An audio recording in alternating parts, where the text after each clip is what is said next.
Today I sat down with Andrew Morgans, who is the founder and CEO over at Marknology. So they are an Amazon-focused brand management agency. They've been around for a long time. And I would say Andrew has one of the more interesting experiences, life experiences I've ever heard. Growing up in Africa, around the US, globally, he's had and has a really interesting perspective. He also works with his sisters too. So we talk a little bit about what it's like working with family and business and what that looks like, and just a really interesting story about what it was like 7 years ago growing up in the Amazon space before people were really getting into it. So have a listen.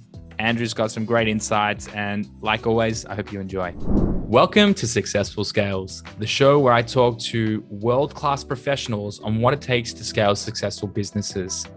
I dive deep asking questions to people who are running unicorn businesses, to raising funds, to buying businesses, mergers and acquisitions, IP and patent law, what is to manage performance management. I mean, the list goes on. The idea really is, how do I create knowledge and learning for you guys listening in? And of course, myself, getting the floor with people who I, in many cases, would never dream to share a room with. Before we jump into the episode, I've got to give a special thank you to our sponsors. Firstly, over at Global Wide Advisors, a leading digital consumer products investment bank focused on optimizing the sales process. An incredible team, always happy to pick up the phone and educate you or anyone about the sales process and what you should really consider, and can obviously help take you to market or even acquire businesses. I ring them for just about everything these days. Us over at Multiply Me, we are the end-to-end executive search and HR function into the Philippines, helping find better talent and onboarding them effectively. And last but not least, Escala, our management consultancy focused on process improvement, where we help build better systems for your business. That's all the ads you're going to get from me, ladies and gentlemen. The rest is all about learning. I hope you really enjoy and get as much out of these sessions as I do, sitting face to face with some of the world-renowned leaders in their respective fields, asking them the tough questions that they're not often asked.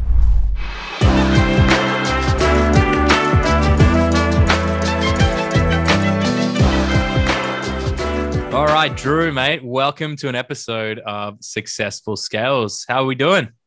Good, Yoni. Thanks for having me on. I've been excited to get on here. We've had a couple of conversations, and I've always enjoyed them. So thanks for having me on.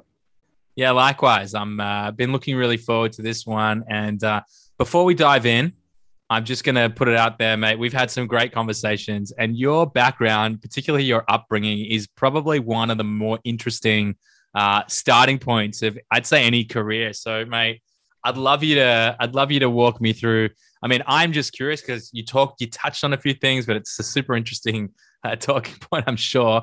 But would love to hear about your background, and as far back as you want to go, you're welcome to it. Okay. Well, since you asked, I'll dive in. But I was born in Montreal, Quebec. So I'm a dual citizen, Canadian American. And my parents were there learning French. We grew up from there. We moved to Cameroon, spent time in Moscow, Botswana, and eventually Congo, Africa, till I was 16 years old. A couple of trips back to Kansas City, which is where I live now. A couple of trips back during that time because that's where my grandparents lived. But my parents were French missionaries teaching English. So they taught at schools there. And, I can go deep into it, but there wasn't a lot to do. So I was deep into computers at that time, just like learning networking back old, 98, 99, 2000, doing old school networking and just really digging into computers. Moved back, went to school in Hawaii, Hawaii University, ultimately moved back to Kansas City. Just have been traveling, bouncing around as a missionary kid, really. And ended up landing in Kansas City in 2007. I tried out for, I had no friends or anything. I'd been playing music. So I got on Craigslist and tried out for a band, and made it, was going to school, finishing up computer science. Traveled the US playing music, trying to find freedom ultimately. Didn't care about financial freedom. I just cared about geographical freedom and creative freedom. And eventually hit a point where I was tired of being poor. I was traveling to all these places I wanted to be. I was seeing the world. I was experiencing new things, but I couldn't really afford to experience new things at the level I wanted to. I wasn't eating at the restaurants I wanted, trying the different foods, like, you know, doing the museums or different things, because I was on such a tight budget as a musician. So I had a change of heart in my relationship with money, and decided to use the degree that I had been going to school for, which is a computer science degree, to get a job. I started working at MasterCard and a knock as a network operations control technician. And I was extremely overwhelmed because I hadn't been really studying in school. I passed, but it was just like secondhand studying really while I was touring, and crushed the job in my first year and was getting a raise, and ultimately said, like, if I have to stay at this job, I'm going to die. My soul's going to die. It was just like, you know, monitoring networks and waiting on stuff to break. And I wanted to build, I wanted to create things. So that's when I went to my first startup. That was maybe 10 years ago, maybe 9 and some change. And that's when I got introduced to e-commerce, and I've never looked back. So I'm going to stop there. That's about as short as I can make it as far as, like, you know, origin story.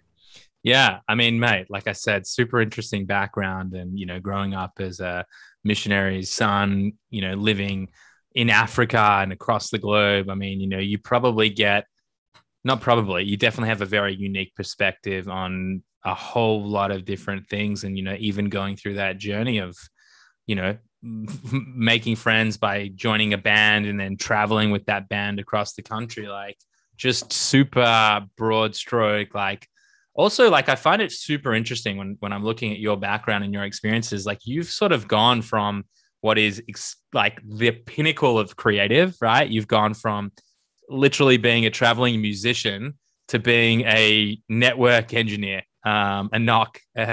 And, you know, that to me it's problem solving. I guess, you know, maybe there's a bit of problem solving there and I'm overlooking it. I mean, I'd love to hear finding balance in extremes, right? Kind of like, so coming back from Congo, I was literally in a war zone and then dumped into like one of the safest or like top 10 places to raise a family in America at that time, which was Liberty, Missouri. I remember that. And just not fitting in there. So it's always been this struggle of kind of these extremes, trying to fit in, trying to figure out where I fit in, and ultimately learning, like most of us, that fitting in is the opposite of what I should be trying to do. You know, I'm a unique human. Like, that's the best thing I have to offer, you know? So kind of finding e-commerce was my savings grace, like, because it was a perfect mix of those technical skills that I had been, like, you know, that's where a lot of my confidence came from. I was like hacking satellites and building networks and, you know, like hacking video games and movies way back then in like the late 90s, which was a lot different than it is now, you know, with streaming and everything. So like I was comfortable around computers. And so I was just like, that was kind of always my fallback plan. If I have to fall back, I'm like, I know I'll have a job. If I get a degree, if I'm going to pay to get a degree, I'm going to get a degree that can get me a job. That was kind of always my thinking. And so I'm going all in on the music. And if that doesn't work out, then I'm going to have this like actual degree to fall back on that can get me a job. And that was kind of my thinking. So like extremes on both ends, but I think there can be some balance in 100% versus 0%. Yeah, and I think that that's a really strategic move, to have the foresight to saying, I'm going to get a degree that will actually yield me, you know, a job that'll pay me decent money. You know, I always say, or now I always say, like, my worst nightmare is literally many people's, you know, highest aspirations or dreams is like, if this fell apart tomorrow, yeah, I'd be sad mostly of the number of jobs and, you know, and the impact it would have to the team that we've created. But realistically, like, I'd find a job, I'd find a nice six figure role somewhere, and Yep. you know, I'd take away, you know, there's a lot less stress in that, and you can leave your work at home in the office and whatnot. But I think that's a really strategic move because, you know, there's a joke. I don't know if it translates into the US. Like, I don't know if the degrees are the same, but I used to ask the question, what's the difference between a park bench and an arts degree? An arts degree. I don't know. So a park bench can support a family. Okay. So but no, that's the truth. Like, it was like, you know, I was the first in my family to get a college degree. first male in my immediate family to get a college degree. My sister got one like a year before me, and then went on to get her master's. So that was a point of pride, for myself. And like I was raised real religiously, homeschooled.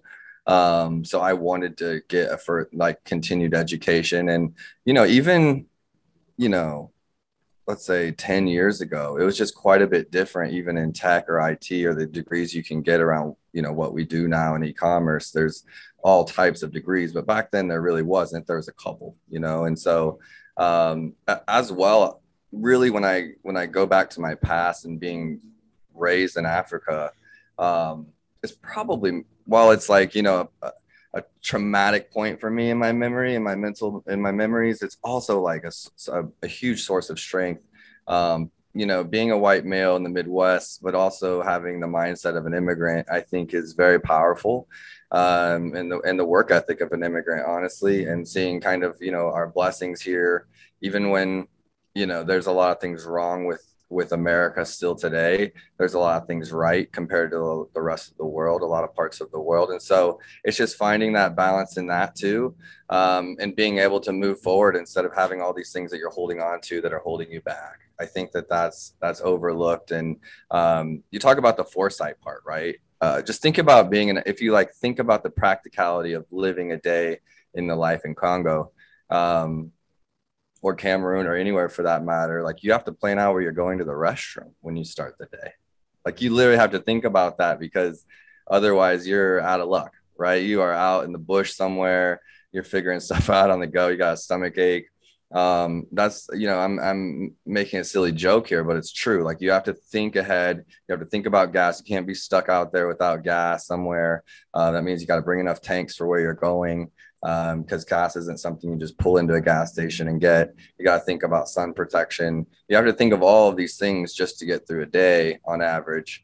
You got to think ahead. And so between programming and living a lifestyle like that, I think it's allowed me to be, as an entrepreneur, I don't know if that sense makes sense, but like as an entrepreneur, I think it's allowed me to just think several moves ahead, and be able to, as a young leader in a business, be able to think like, where are we going?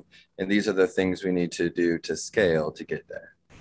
Yeah, that makes total sense. And I think that having that level of experience and going through, such a, effectively inbuilt planning mechanism every single day. I mean, that's, we put out on every one of a lot of our presentations, a quote by Abraham Lincoln, and it reads, "If I had 6 hours to chop down a tree, I'd spend the first 4 sharpening my axe." And, I think that rings true to just about any successful business, is that the devil is in the detail around the planning. And so bringing those skill sets together and being able to actually leverage the creative side and the planning technical side, sets you up pretty solidly to be the leader that you are today.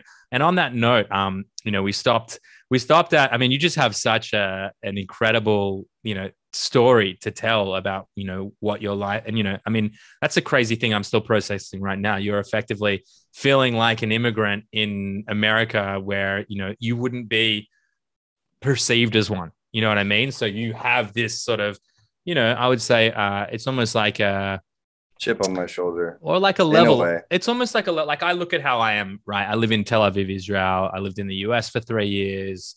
I grew up in Australia. Like I definitely have a different mindset. I know how challenging it is to be in Israel. And I know that Tel Aviv is one of the most expensive places on planet Earth when it comes to cost of living. And you have some of the most intelligent people on the planet all in this concentrated place. It's cutthroat, and you either get through 2-3 years of it, or it chews you up and spits you out whole. Yeah, like there's no real in between here. You either thrive or you struggle. And so I think that there's something to having that immigrant mentality, that it's like the fight or flight mentality. You're like, I'm going to work to make this work because I've come this far. Yeah, I think it's just been almost like a confidence toward problem solving, really, is what's come out of it. Like, you either have to think ahead to be prepared to handle whatever problem might come up, right? Like that's why you're packing a go bag or have all these things ready, like for your day out. Like we were talking using the African day example.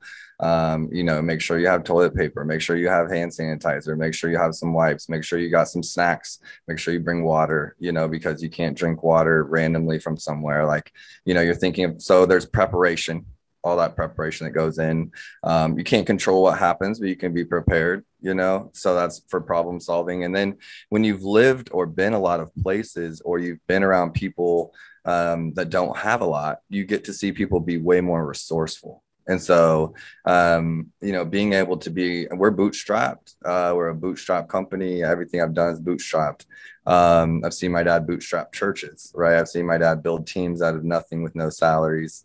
You know, that's church work or nonprofit work. So having some of that as like my natural upbringing, and, you know, going to work every day with dad basically and watching him do his thing, has set me up in some ways for what I'm doing now. And I think really, like, I've told this story before, maybe on a couple of their episodes, but like an example would be my dad was driving the Jeep. I think we were in Burundi, in Cameroon, and we were traveling to another village, and that was common. We would do that on the weekends and speak there and be in a village, like doing work all weekend.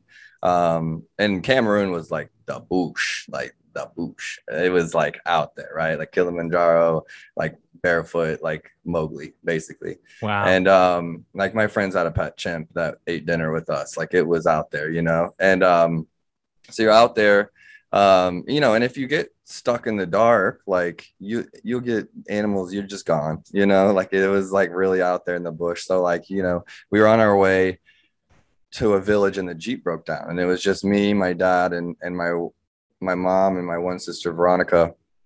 My dad's not a mechanic, he's more like Sheldon from Big Bang Theory. Like that was my dad when he was younger. And intelligent, like super intelligent, but not like a mechanic, not like, you know, not like Indiana Jones in that way. And we had the Jeep broke down, and we were there. We didn't know what to do. There isn't 911, there isn't AAA, there isn't call a friend. And you just have to figure it out. You can't have us sitting out there in the dark. So he took a spare tire, cut it into strips, turned that into a belt on the Jeep, and got us to the next village. And then it's like that is wild. That is absolutely insane. That is some some MacGyver shit right there. And I think just thinking like that, you know, you were talking about the Amazon platform. That's where I've really got my start, as a problem solving platform. You know, it's all of business, all of entrepreneurship is problem solving, of course, but specifically, I think Amazon is a test problem solving, figure it out, you know, kind of platform. Well, do you know what? That actually takes me to the point. Obviously, I know what you do at Marknology relatively well now. We've had some great conversations and, you know, have some pretty solid insights there. But I would love it. You know, let's fast forward a little bit. I guess where we left off in your journey was, you know, about 10 years ago, you were involved in your first startup, and, you know, we've got 10 years of probably the most valuable lessons of your life, you know, still ahead of us. So I'd love to hear a little bit about what that last 10 years has looked like, and, you know, also building into Marknology, what you guys are up to today. Yeah, of course. Thanks for setting me up for this one. You know, it started with, I was working at that knock. I just, you know, they're offering me a raise. I was making more money than I ever had, and I was just miserable. I had just been on tour, like playing shows and creating music and like being around people every single night. Like, you know, just to put it in perspective, like one of those years we played like 70 something shows. Wow. We were playing a lot, you know, and I was working 2 jobs, going to school. What was the genre? It was Christian metal. So you're from Australia, you know, like my band founded Hillsong here in Kansas City. Okay. The Hillsong here in Kansas City. So that was at the time, that's what we were doing. And we were playing, you know, a lot. I went from that to sitting in a knock and just like doing nothing and waiting on stuff to break. So my soul is kind of dying. And I took a chance at a startup in Tampa, Florida. It was we put car parts. We were selling trailer hitches. And then it broadened to car parts. We were doing private label, wholesale. By the time I was done with it, you know, I really started crushing it on eBay. Going after, I found one seller that I could basically like study, and I just like obsessed about him and broke down every single thing he was doing. And then I beat him. And that's always kind of been my way, has been to just like find a couple of people really good and obsess about their work and then reverse engineer it and try to make it a little bit better. And so that was, the first place we did over $1 million in sales on Amazon and eBay, and I was solely responsible for that. So I was crushing it. I won't have to tell all the personal side, but that was also where I had like 5 raises in a year at that job. I was just kind of like crushing it, employee number 3. And my personal relationship that kind of brought me to Tampa was collapsing. And so I was trying to save it, trying my best to save it, honestly. And I thought that moving back to Kansas City might help. So I left the job and went back to Kansas City. And ultimately the relationship ended there in Kansas City, but I was trying my best to save it. And that's when I had started working at US Toy Company as an e-commerce manager. And for me, that was kind of a level up from the first spot, because I was a manager. I had, I was getting paid more, but I also had a small team. I was working with brand managers and the IT department. And that's where I really got the name Marknology, by the way, is I was the e-commerce manager hired by the technology department, but working with the marketing department all the time. So Marknology, I'd call them like the Marknology launch, e-commerce being a mixture of marketing and technology. It was also like a really cheap domain. So tip to anyone out there listening. But yeah, from there, like at US Toy Company, at this medium-sized retailer, probably 300 employees, 8 brick and mortars, 4 brands.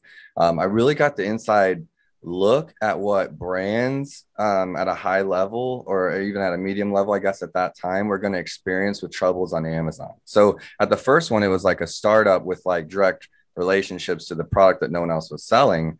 And then at US Toy, it was like, these are my brands to protect. I'm not like being the middleman, the drop shipper. And so as the person protecting the brands, I really liked that. I really liked the control. I liked having brand registry. I liked,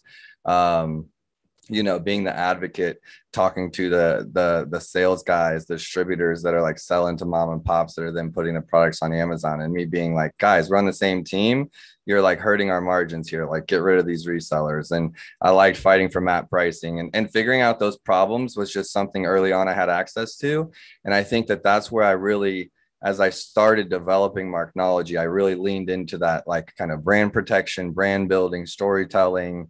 And it was also like, a year maybe after that advertising came out to third-party sellers. So it was a crazy time on Amazon, like 2014, 2015.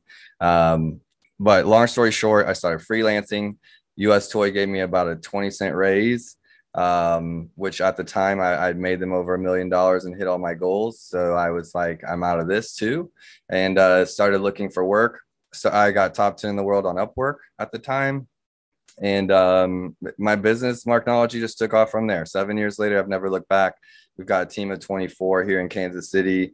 We're around the globe, but most of us are here in Kansas City.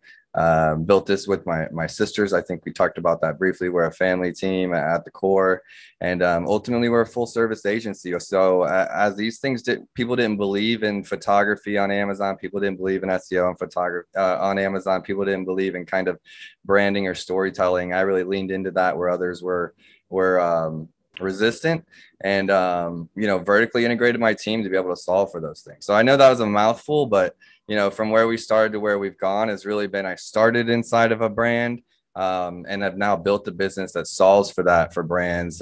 We really work on the branding side of Amazon with brands.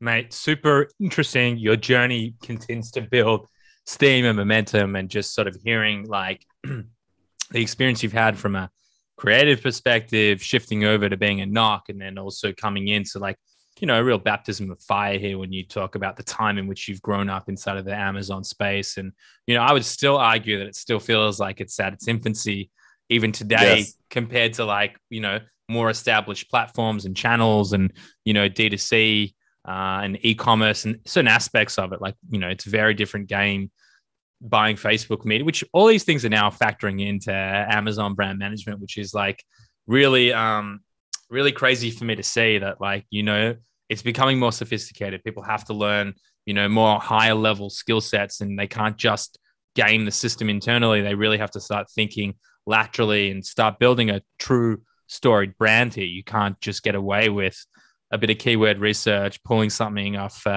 Alibaba and slapping your logo on it and off you go. You've really got to start to build a moat around where it sits. So, I mean, I obviously was privy to the conversations we've had previously, but you have a couple of, exciting and interesting dynamics in your business. I mean, you've grown pretty steadily across the journey.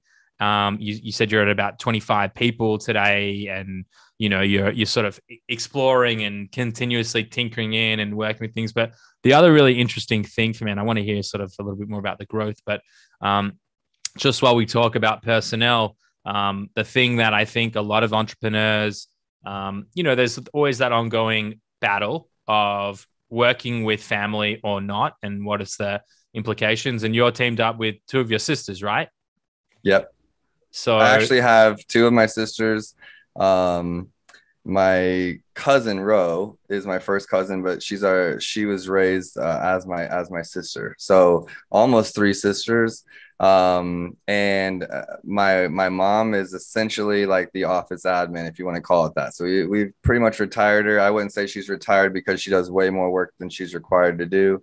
But yeah, so there's a group of us. And we've had other family members come and go, like as far as like part-time help as we've needed to scale, and people being able to need some part-time work and saying, hey, can you help us here? Can you help us there? So, I don't think that works with everyone. I just happen to have incredibly talented sisters. So, I'm blessed that they believed in me and believed in this Amazon space. That was ultimately what it was. I was really growing the biz early on, but it was just me. And I was almost, if I could be honest, I was almost too early trying to do Amazon brand management too early. Like I've been doing it 7 years with Marknology. There weren't a lot of companies willing to pay what we deserve to be doing what we do, and it's still very low. It was just like, you're trying to get Amazon FBA sellers or Alibaba sellers to invest in getting some help, and they're used to getting VAs, to hire a US based team to manage their stuff and talk to them and kind of build out, was just, no one was talking about it. So some people talk about the aggregators coming to the space and different things like that as being a scary thing.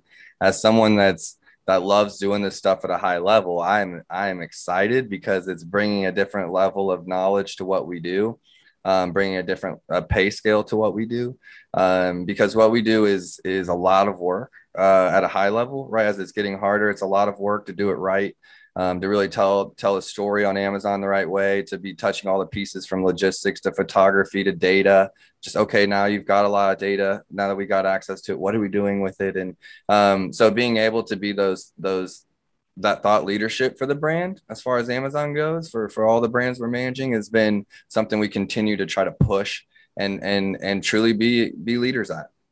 Yeah, I mean, you've covered a lot of really high level and interesting topics just in that those bit of insights there. But one of the things that just stood out to me is, I think, a problem that a lot of people running, whether it's an Amazon business, e-commerce, an agency, guys like me and what we do as well in each of the businesses, there is such a massive amount of available data, especially when structured the right way, that goes into it today. But I think that and we've been guilty of it, we probably still are guilty of it. When I look at where we sit in our evolution of our data management, like we're still in our infancy. We are really solid collectors of data and information now, and we have a business analyst team that looks at creating, dashboards and, business performance. But, we're far away from having the true strategy built out for how do we really interpret this information, and how do we put this into, some sort of data visualization tool that really gives us the true valuable insights and inputs to, there's levels and there's frameworks in how you actually can build out data. So be curious to hear from you, just given that you've also spoken about it. And I've seen a lot of nods here, guys. You won't see them, but I've seen a lot of nods here. So I'm excited to hear, your position on how do you approach the data gathering, the making sense of it all? Do you have, what are some tips, if you have any? Again, we're talking about this for the first time on that topic. Well, since I've started, I think I've worked with over 300 brands on Amazon. So there's been a lot of wins, a lot of failures, a lot of in-betweens. And a lot of it has been, I wish I was tracking all that data from the beginning. The tools just didn't exist. Or I was too small to know what to do. It can be overwhelming. Like there was a brand recently working with, we were working with PPC, and we just, me and the brand owner are talking. He's someone that's actually in the weeds with me. And we strategize all the time. And I was just like, Sam, his name's Sam. I was like, Sam, I think we just need to like go simple. Like we're trying too much with the data. We're complicating everything. Let's just go back to the basics. And we had everything all segmented out. And, I was like, let's just go back to like getting a good ROI and a good ACOS, and then dial up where we can. And just like, more of a simple plan versus just like all these ranking strategies and all of these things. And, because there's so much data, right? You're tracking keywords, and you've got, you've got Excel sheets on Excel sheets, and like, where's our organic ranking? And you're doing all of these things. And in this instance, like a couple weeks later, today is a couple weeks later, like, it's looking great and it's on pace. And it's like, all we did was less is more. And we went back to the basics, and that worked. And other times it's, we're not getting enough data, and we need to, segment down the ads. A lot of it comes down to PPC. I think when you talk about data, when it comes to Amazon, but there's so many other things that are left untapped, like attribution. We've been in the test with that for years. And how did we used to be able to track them to coupon codes back in the day, the data, like, okay, this went to a Facebook ad, this went to an Instagram ad. Okay, this code, and count them back. And can't you do that? You can't do that anymore? You can, but now you can use attribution. So you don't really need to do that if you get the pixel set up. Right. Right. Not everyone puts in that code. As in, you can do. You're saying like Facebook or AdWords attribution. Like you can. So we used to, like, if we were running a Facebook ad to Amazon back in the day, we would use like Save 15 or something. And Save 15, I would know that one went to a Facebook ad. And if I did say, 410, that would go to Instagram ad. So those were the old ways of tracking data. And then attributions come along. We were always trying to solve for those things, like okay, let's pull out the branded words, so we know like what top of funnel is doing with this brand. It's not for double paying, it's that we want to know if we're having any success with top of funnel. And I think it's, the data is so important. There's so much, you can get overwhelmed and you can get frozen by it for sure. And so I'm someone that has a very like strict methodology to when I get into data mode, like data scientist mode. It has to be like at the end of the day, after these conversations are over and I'm not getting distracted, and I'm just really able to look at it and kind of try to see some of the similarities or the relations between it. But I think that you just always have to be testing a little bit. So trying a different software, continuing to do deep dives on your stuff, even when you think you've got it golden.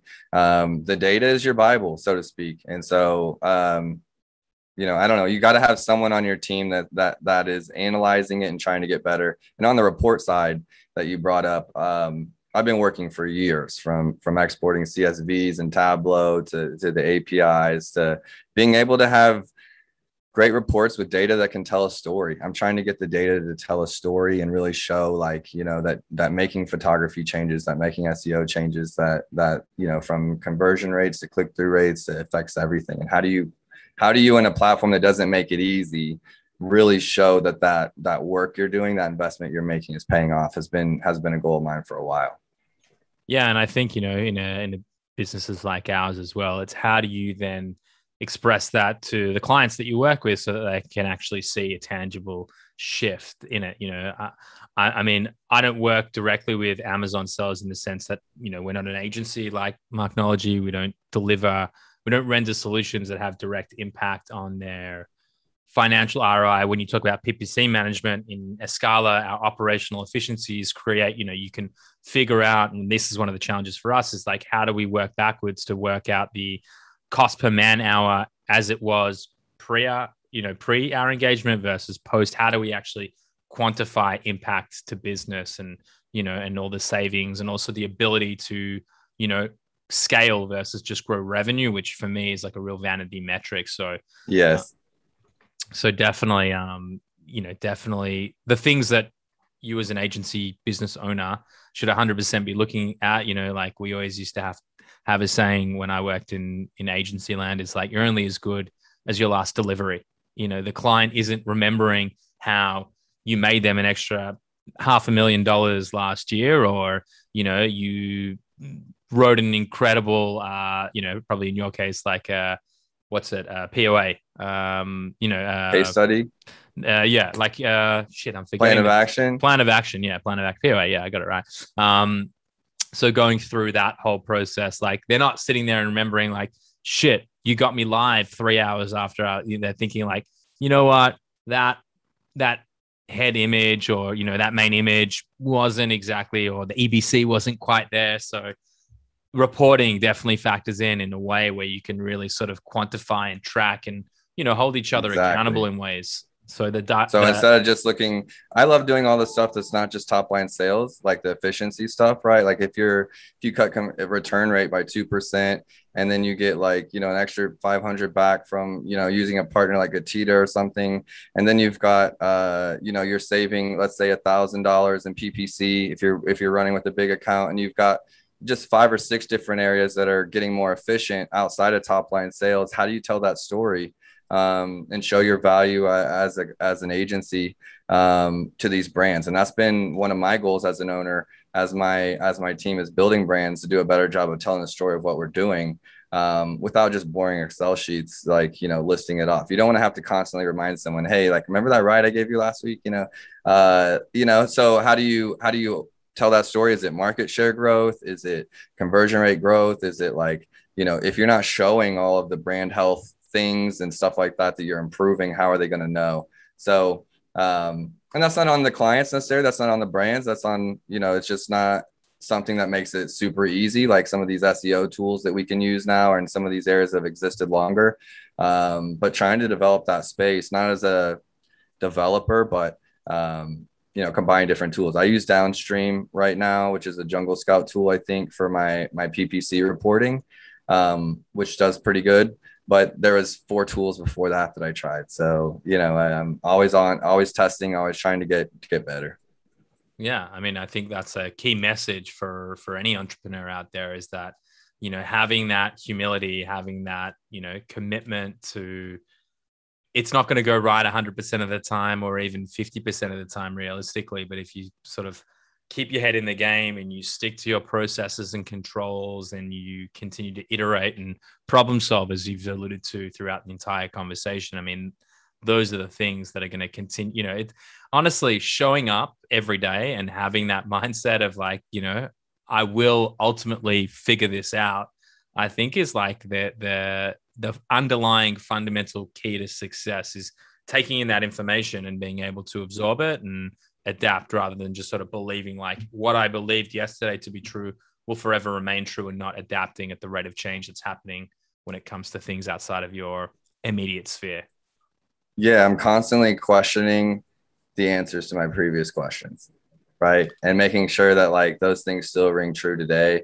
And we have like, it's a stupid saying, but it used to be like we were muttering it around the office, like kind of as an anthem, was just like, show up and give a shit. Like that is where the goal is, like show up and care, show up and give a shit. And we're going to do some great things, and I think that you just constantly have to try to be getting better. And one thing I used to always like, I was envious of the software companies that really blew up in this space before the agencies, was their ability to show off data, right? Because they're tracking all this data, they're pulling data through the APIs. Like the Marknology team has data and experience through working with the brands that we've worked with. But I wish there was a way to take that tribal knowledge and display it in some graphs of like, owners that followed our lead, owners that didn't follow our lead, owners that invested in photography, owners that invested in video, owners that have like, constantly pushed the envelope, versus owners that thought they knew. There's ways that we could take a lot of the knowledge of the businesses we've worked with and the ones that worked versus the ones that didn't, and display that like some of the software companies do with the data. And maybe one day we'll make that come true. But for right now, it's just like, it's less about those agency KPIs are so important. And I really learned that at the Goldman Sachs accelerator I was at. And I've been on a journey ever since to just get them as dialed in as I can. But when it comes to the Amazon side, like we've got that dialed in. Now it's more so like, how do you scale the agency at a high level? I think that's where things like a scaler can come in, really showing agencies how to get more efficient and optimize. Definitely, definitely. Well, on that point, I know that we're getting to the top of the hour here. I would love to give you the floor here, and for anyone listening in, like, who is a perfect partner for Marknology? Who are you? What kind of size brands and businesses are you helping? And if anyone wants to reach out and get in touch, what's the best way for them to do it? Yeah, thank you. Well, you can find me on LinkedIn. It's marknology.com.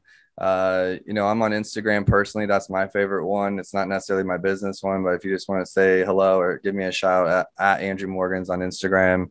The perfect partner for us is someone that's looking for a long-term engagement. Nothing is more really upsetting than someone just kind of trying to dip their toes in. Like, we're busy as we need to be. So really, to get our appetite wet as well as an agency is a brand that's looking to just like build. They want to storytell. They want to build their brand. I think I have a hard time saying what that monetary value needs to be on Amazon to work with us, because there really isn't anything set in stone. You could be a great brand that's never been on Amazon, and can work with us, so somewhere like in the 500,000 online kind of revenue, I think is where, is a good fit for us. Just someone that's got a little taste, but we launch brands from scratch. We take 1P to 3P. We do it all. We've been around a long time, so I've seen a lot of those problems. And I'd say it's 1P to 3P transitions. It's working directly with manufacturers that have never been in e-com, or simply teams that need extra hands and want a team that they can trust to come in and take over something that they've built that they're scared to hand over and want to be working with experts. That's a good fit for us too. And I think a lot of the brands we work with are teams that are very well qualified to be doing it on their own, just are ready to work on some other stuff and hand over this thing that they've spent a lot of time doing, with a qualified team. So, mate, you nailed that. That's it. That's it, mate. Don't apologize. That was beautifully put. Shows why you're the marketing guy. I mean, you said that pretty eloquently in a pretty succinct way. So, mate, honestly, I fucking love sitting down with you every time we get to sit and have a chat. And I'm really grateful that Chris introduced us, and they're a sponsor of the show, actually. So thanks, Chris. And yeah, mate, it's been great having you. So looking forward to this conversation. Yeah, and if anyone liked this one, we're going to keep part 2 of Yoni's. I'm going to get him on a Startup Hustle podcast. So we'll get you out on the Startup Hustle real soon, and we'll get a dive into your story. Thanks for staying up late. I know it's later there in Israel to make it work for me, so I appreciate that, Yoni. Mate, of course, it was worth every second, and I'm sure those listening in have probably got a lot out of it. So, mate, thanks a lot, and just awesome getting to spend more time with you. Awesome, thanks everyone.